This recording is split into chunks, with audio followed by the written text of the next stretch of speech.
Hello guys, మన నిన్న Mumbai Indians versus Gujarat Titans match complete అయింది కదా. సో ఈ మ్యాచ్లో చూసుకుంటే ఏకంగా 20 రన్స్ తేడాతో గుజరాత్ టైటన్స్ని చిత్తు చేసింది ముంబై ఇండియన్స్.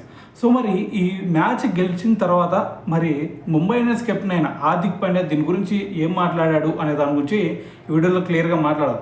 అయితే దానికంటే అసలు ఫస్ట్ ఓవరాల్ సినారియో కనుక మనం ఒకసారి చూస్తే ఫస్ట్ ముంబై ఇండియన్స్ బ్యాటింగ్ చేసి వీళ్ళు ఏకంగా 228 రన్స్ చేశారు.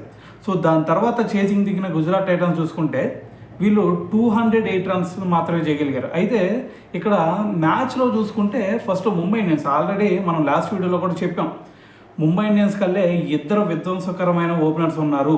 సో ఈసారి ఖచ్చితంగా ఎలిమినేటర్లో గుజరాత్ టైటన్స్ ఓడిపోయే ఛాన్స్ ఉంది వీళ్ళిద్దరు కనుక విజృంభించారు అంటే అని చెప్పేసి ఒక వీడియో చేసాం. అయితే నిన్న మ్యాచ్ చూసుకుంటే సేమ్ సినారియో అదే జరిగింది. అటువైపు రోహిత్ శర్మ చూసుకుంటే 81 రన్స్, ఇటువైపు బైట్స్లో చూసుకుంటే 47 రన్స్. వీళ్ళిద్దరూ ఏదైతే ఒక మంచి ఫ్లయింగ్ స్టార్ట్ ఇచ్చారో అది మ్యాచ్ ఒక హైలైట్ తీసుకొచ్చిందని చెప్పాలి. సో దాని తర్వాత వచ్చిన సూర్యకుమార్ యాదవ్ చూసుకున్నా సరే అతను కూడా ఎక్కడ కూడా తగ్గింది లేదు. అతను కూడా ఒక 3 6లో ఒక 4 కొట్టాడు. దాని తర్వాత అతను స్ట్రైక్ రేట్ చూసుకున్న 160 అబోవ్ ఉంది. సో దాని తర్వాత ఇంకో పక్క మనకి తిలక్ వర్మ చూసుకున్నా సరే 260 స్ట్రైక్ రేట్ తాడాడు. సో మరి వీళ్ళ నలుగురు టాప్ ఆర్డర్లో వీళ్ళ నలుగురు ఏదైతే ఒక మంచి స్టార్ట్ ఇచ్చారో సో అది మ్యాచ్ సినారియో చేంజ్ చేసిందని చెప్పాలి.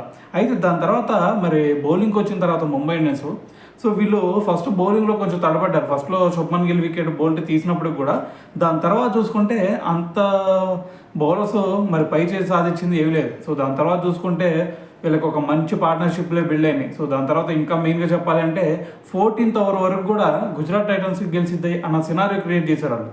సో దాని తర్వాత 14th ఓవర్ తర్వాత ఎప్పుడైతే బుమ్రా వచ్చాడో సో మరి సాయి సుదర్శన్ అలాగే సుందర్ వీళ్ళిద్దరి మధ్య అప్పటి వరకు పార్ట్నర్షిప్ చూసుకుంటే 86 రన్స్ పార్ట్నర్షిప్ బిల్డ్ అయింది అప్పటికే.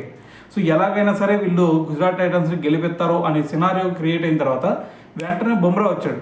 సో బుమ్రా వచ్చిన తర్వాత సుందర్ వికెట్ ఏదైతే తీశాడో అది మ్యాచ్ మొత్తానికి టర్నింగ్ పాయింట్ అని చెప్పాలి.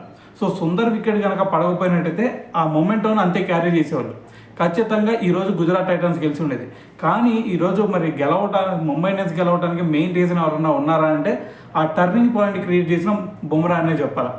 సో దాని తర్వాత చూసుకుంటే మరి ఎప్పుడైతే సుందర్ అవుట్ అయ్యాడో వెంటనే టప వికెట్లు పడిపోయినాయి. సాయి సుదర్శన్ అలాగే మరి వాళ్ళకెళ్ళి షారుఖ్ ఖాన్ అయినా సరే దాని తర్వాత రూదర్ఫోర్డ్ వికెట్. సో ఇలాగ వరుసగా ఎప్పుడైతే వికెట్లు పడిపోయినాయో సో అప్పుడు ఇక వీళ్ళకి కొంచెం బ్యాక్ స్టెప్ పడిందని చెప్పాలి గుజరాత్ టైటన్స్కి. సో మరి ఓవరాల్గా చూసుకుంటే మరి 20 రన్స్ తేడాతో గుజరాత్ టైటన్స్ ఓడిపోవడం జరిగింది. సో దాని తర్వాత వాళ్ళ కెప్టెన్ అయిన హార్దిక్ పాండ్యా చెప్తుంది ఒకటే, సో మరి డ్యూ ఫ్యాక్టర్ రావడం వల్ల కొంచెం వాళ్ళు మ్యాచ్లోకి రాగలిగారు. దాని తర్వాత ఎప్పుడైతే 14th ఓవర్ తర్వాత బుమ్రాని తీసుకొచ్చామో సో బుమ్రా ఏ టీంలో ఉన్నా సరే ఖచ్చితంగా బుమ్రా ఉన్నాడు అంటే ఖచ్చితంగా ఆ టీంకి ఒక లగ్జరీ అనేది ఏర్పడింది. సో మాకు కూడా మరి బుమ్రా ఉండటం వల్ల సో నిన్న మ్యాచ్ టర్నింగ్ పాయింట్ అయిందని చెప్పేసి సో మరి హార్దిక్ పాండ్యా కూడా దీని గురించి మాట్లాడటం జరిగింది.